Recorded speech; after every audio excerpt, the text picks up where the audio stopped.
Hello everyone. Cigarette has been extremely popular in Indonesia with 62.9% of male adults and 23% of male teens according to the Basic Health Survey in 2018. Due to its popularity, cigarette has been a massive contributor to national revenue through its taxes, but it is a double-edged sword.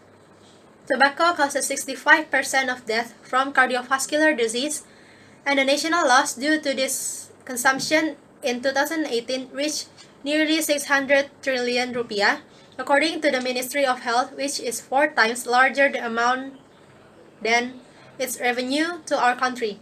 Considering the consequences and the side effects, it's safe to assume that banning smoke and cigarette are the safest solution. Despite its massive contribution to the nation's economy, it causes more harm than good. Despite the government's effort to provide smoking areas, smoking rooms, smokers still smoke carelessly. Passive smoking and active smoking are as bad, stated by the Centers for Disease Control and Prevention in 2018. It causes cardiovascular disease, lung cancer, stroke, heart failure, and sudden infant death syndrome. As stated by the Centers for Disease Control and Prevention in 2018, Indonesia's top cause of death is cardiovascular disease, followed by stroke.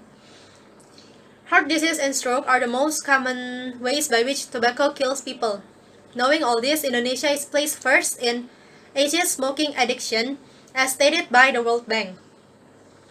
This is due to the low cost and tax of cigarette compared to other countries. The government tried to increase its tax, but the consumption of cigarette keeps on increasing every year. This will have an impact to low to middle income households, showed by SEMBA in 2007 that paternal smoker in a household spend 22% of weekly expenditures that causes child malnutrition. But then, we can't deny that Indonesia's tax revenue from tobacco is massive. It reached around 164.8 trillion rupiah in 2018, and it's going to increase far more because our government are trying to raise its tobacco tax to 23%. But if we look at this truthfully, the national loss due to CVDs is far more than its revenue. It nearly reached 600 trillion rupiah in 2018. Exists the amount of revenue by 4 times larger than it. As we all know, Indonesia is the 5th largest tobacco market in the world. But tobacco manufacturing isn't a major employer in Indonesia. It was decreasing from 28% to 6% in 1970s, and now it barely reached 1% of the employment in Indonesia. Looking at this, unemployment wouldn't be an issue.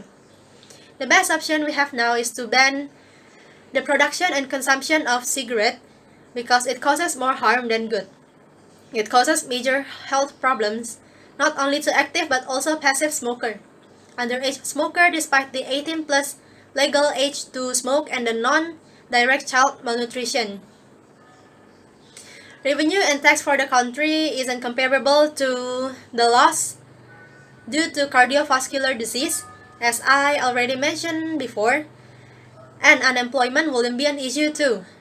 Our main concern now is our smoking law isn't stern and strong enough to manage this behavior. By this behavior, I mean our prohibition of underage smoking and public spaces. But government can do nothing about it. So the best option is to be stern and ban the consumption of cigarette in general to prevent more loss to our country. That's it from me. Thank you.